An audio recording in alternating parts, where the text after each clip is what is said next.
Hey Kenan, happy Monday. We're starting off the video here. It's late day, almost 10. So your front bearings went in today. Front brake rotors, got the pads lubed up and put in, wear sensor, dust covers, whole deal. Torqued the pinch bolt.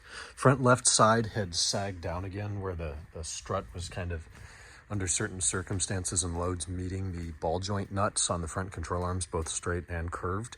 That was the issue before with your tinking noise. So and we had that pinch bolt torqued, but the factory struts, not only do they have an L and R alignment for left and right side, but they also have kind of a hard stop in them that prevents the strut from sagging down in the wheel carrier. So aftermarket bullshit, ricer, budget, Coney stuff here is our problem. So we'll have to keep an eye on that. Maybe we torque the pinch bolt down a little bit more. I'll talk to you on that later. Rest of the brakes seem to be done. We'll give it a test drive tomorrow, see if we need to do another bleed or not, see how that pedal feels. Talk to you about the PDC. It's the front center converter. That is the code in the module, though there's some rear ones clicking too, so we may very well replace that one and then get codes for the rears, but it's not throwing them now, so I think we definitely start with that. That's a nice, easy sensor to get to comparatively.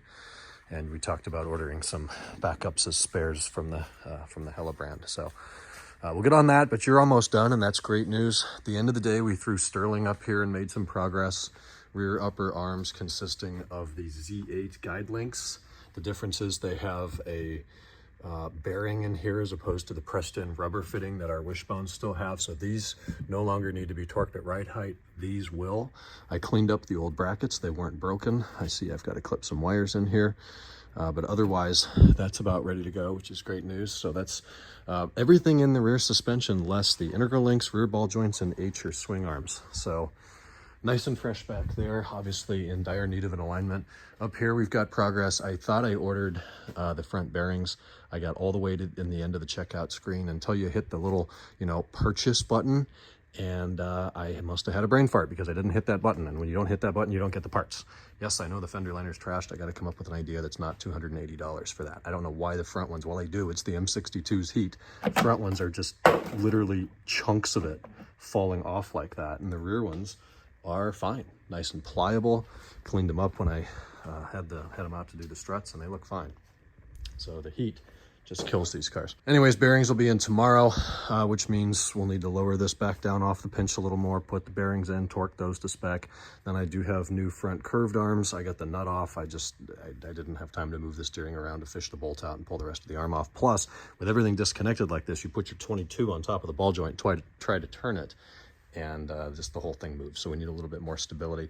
Then of course we'll have to torque our straight arms at the subframe at right height, as well as the curved arms at right height as well. So we'll be doing that tomorrow on the race ramps. And after that, we should be able to have a car that will be completely torqued up and ready to be aligned with our fresh tires. So some progress on that front.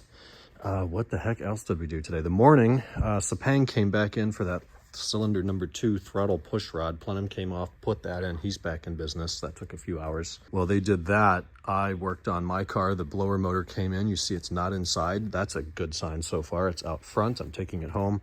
Blower motor's balanced and quiet at all speeds. Put everything back together. Every single screw went back where it belongs, which makes me happy.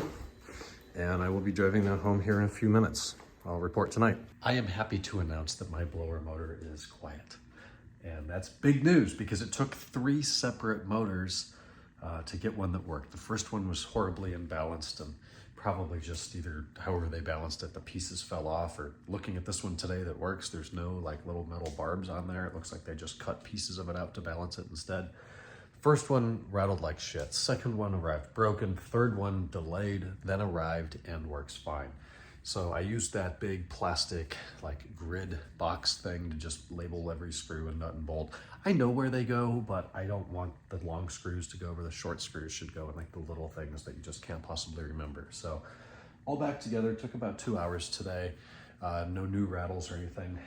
Secondarily, there were 2 kind of secondary jobs. Number 1 was replacing the center fresh air vent, purely because it was original. The red had faded out. Occasionally, very occasionally, the fan would kick on high, and then the slats or the louvers in the vent would just like blow wherever the air is blowing because the resistance isn't there anymore. So I figured the dash is out, let's just do it now. So a new one of those. B, I retrofitted the 2001 Plus Max AC HVAC panel nerd alert, a couple of years ago, and that required a solar sensor, which I plugged in to not have the codes in the AC system, but I zip tied it under the dash where it does not function. So now I've got this little bubble here under the windshield that thankfully doesn't rattle. I put some Tesa tape or Tesa tape, T-E-S-A, whatever, like wiring sticky kind of tape around that, so it just is nicely tightly seated in there. That was a really easy retrofit. It actually snaps in between two pieces that are already there on the 2000 dash. The only difference was I had to drill a small hole in the plastic venting under the dash for the wiring to go. And it's not a vent that like holds pressure or airflow, it's just the outside casing of a vent. So that's done, that retrofit's complete, and hopefully I don't have to take the dash out for another 10 years. It's not terrible, but you're sitting on these seats like crouched up over the dash. There's not enough room on your head hits the windshield, so you gotta clean the inside of the windshield afterwards, because no matter how clean your hair is, you're gonna get grease on it.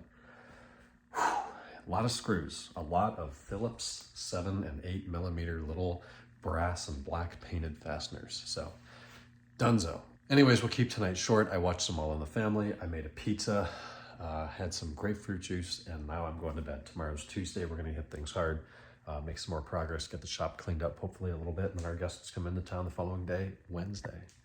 You guys sleep well. We'll talk tomorrow.